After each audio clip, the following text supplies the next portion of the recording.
Ilang kilo po? 2 po.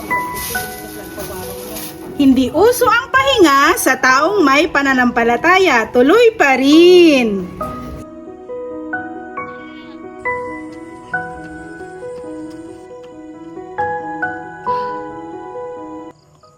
Hindi man pumabor sa atin ang lahat, sa Diyos ay manatili tayong tapat. Tuloy pa rin.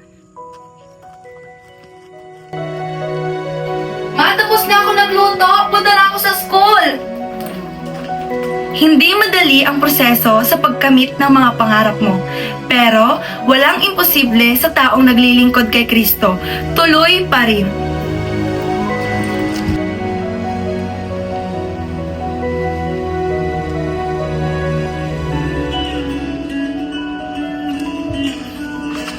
Abalaman sa pagguhit ng gusali at pagplano araw-araw.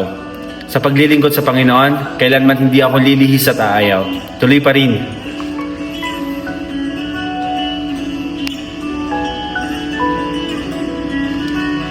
Okay, did you learn something new today? Yes, Ma'am!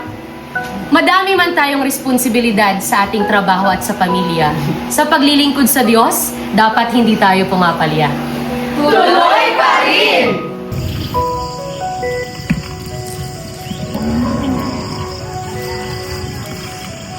Magagawa natin lahat ang ating pagkatawag dahil sa kanyang habag. Tuloy pa rin.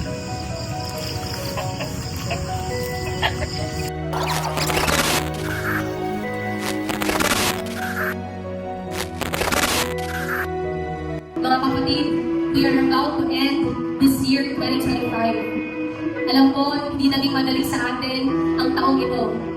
May mga taong nawala, may mga taong nag-reject sa atin, may mga problema tayong dinanas, may mga pagsubok tayo na tayo ay nabigatan, may mga panalangin tayo na hindi pa sinasagot ng Panginoon,